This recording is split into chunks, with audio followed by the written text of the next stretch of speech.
Aloha, welcome back to the channel. My name is Lee. I'm a pro photog based here on the beautiful garden island of Kauai. And in this episode, I want to talk to you about the early days of using Canon's new R1.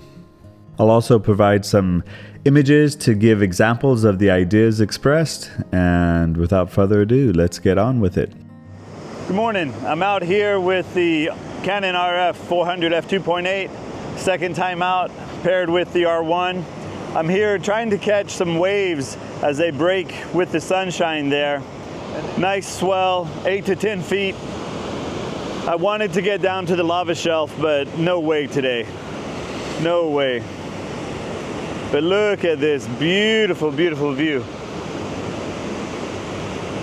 Love this, love this, love this.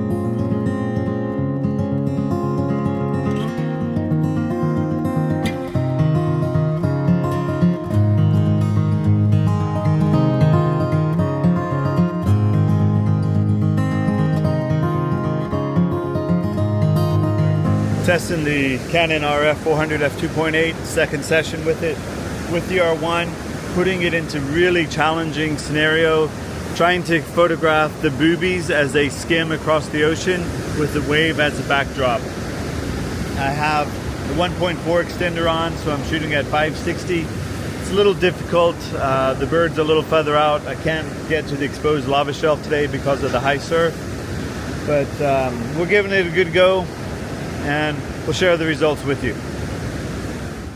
The first thing about the R1 that I want to talk about is the autofocus animal tracking. It is simply outstanding. The test of the day was to see how well the R1 tracked seabirds against an ocean background and breaking waves. This is a notoriously difficult scenario for any camera and lens setup, and the R1 performed excellently.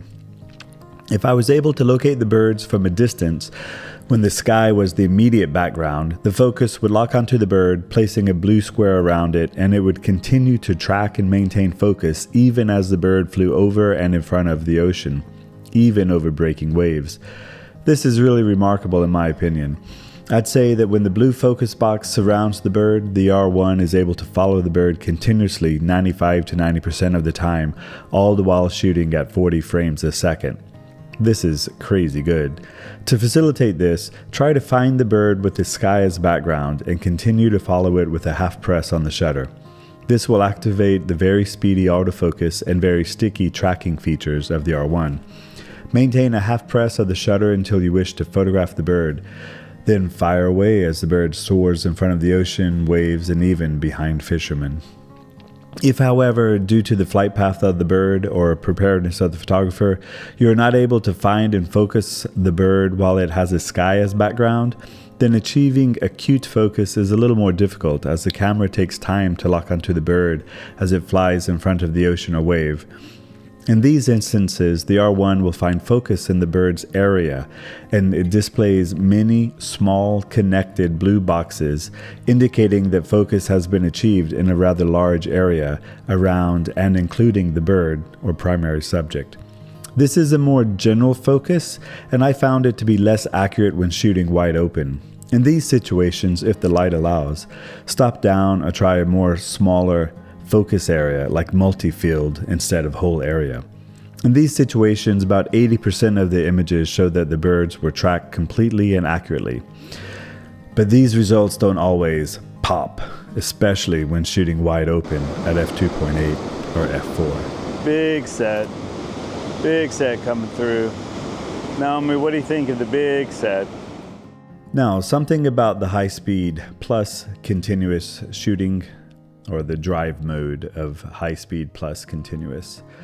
40 frames a second is crazy fast, so one button that I think you'll want to familiarize yourself with quickly is the drive mode button on the top left of the camera. Press it and roll the dial to quickly boost or slow frame rate by choosing a different drive mode. Single shot, high speed plus, high speed low, or low speed. 40 frames a second with electronic shutter is insanely fast and creates a huge workload of images to go through. For my initial sessions in these early days of using the R1, I shot high speed continuous plus, and I just had too many pictures to sift through. Maybe 11,000 from this session alone, which is ridiculous. I've culled the library from the day to about 5,000 pics, but another purge is necessary. Now when I go out, I shoot low speed continuous and I have it set at 5 frames a second for general wildlife and 7.5 frames a second for birds in flight. When I need more, I press the drive button and choose high speed. I've set high speed to 20 frames a second and I've kept high speed continuous plus at 40 frames a second. I really only envision high-speed continuous plus for a cheetah hunt or a jaguar leap. I'm sure there will be other situations when I'll push the 40 frames a second threshold, but they will be few and far between. As a side note, I think the R1 comes with a top button on the front of the camera set up for speed boost, which I've reprogrammed to exposure compensation so that the R1 is set up as similar to my Leicas as possible.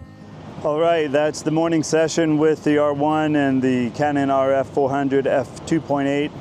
Came out here looking for some Laysan albatross. We only saw 2, so it's a little early in the year for them, but the good thing is they're here. Photographed a lot of boobies flying across the ocean water and trying to catch them with the waves as well. It's a little difficult getting the right perspective, but we got a few, I think. But primarily I want to see how the R1 in combination with the RF400 f2.8 would track that really difficult subject, very fast bird flying against the ocean backdrop. That's really difficult for the focus to hit. I think it did pretty good. We'll share with you here in a bit. And yeah, be good. We're going to go get some coffee and, I don't know, breakfast burrito or something. All right, take care. Aloha. In our hike back, we had a wonderful surprise. As we boulder hopped our way along the coastline, I saw a family of Nene, the Hawaiian goose, mother and 3 chicks.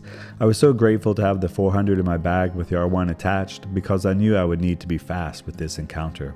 Nene can be very protective of their young, and I wanted to photograph the chicks before they were scooted away by their mother. I took the camera out and turned it on. The R1 quickly, instantly, grabbed the mother's eye and held on. Easily the most recognizable eye of the 4 birds, but not the eye I wanted. I wanted the chicks, namely the littlest one. I tried to move the autofocus with the joystick, but the little blue box around the mother's eye just would not move. So I recomposed the shot, eventually reframing so that the 3 chicks were the only birds in the frame. I got a few shots in this way and then abandoned hold area autofocus, and I switched to spot focus. With my thumb on the very well placed and ultra convenient multi-control button, I moved the spot AF square to the smallest chick's eye, and the autofocus took hold and stayed put. All buttons and dials felt natural in placement and intuitive in functionality. It felt right. It felt like Canon. It all felt like it should, and it looked even better through the big, bright electronic viewfinder. There is one negative that I experienced with the viewfinder, and that is it fogged up when I pressed my eye deep into the eye cup. So that's something that I'll need to be careful of in the future. And while I am on the eye cup, let me say that the R1 eye cup is way better than the one on the R3. This eye cup that goes around the EVF, for now it seems excellent. This one so far doesn't pop off or rip or tear. It seems to be much more durable than the one that was on the R3. The eye cup on the R3 was so bad that when I pre-ordered the R1, I also pre-ordered a replacement eye cup just in case I needed it. Luckily, I don't think I will. Just after the Nene sighting, Naomi spotted a Hawaiian Monk Seal coming out of the water. I quickly grabbed a few shots of the seal as it waddled up the sandy shore. The seal was backlit by the strong morning sun, but the camera had no problem at all focusing on the seal's eye. I then walked in front of and ahead of the seal and took a few pictures in more favorable light. Again, the R1 had no problem at all finding and focusing on the seal's jet black eye amidst its dark silver coat.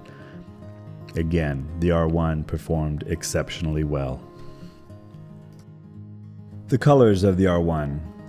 I shoot wildlife with Canon bodies with the auto white balance enabled. I found the auto white balance on the R1 to be accurate and predictable.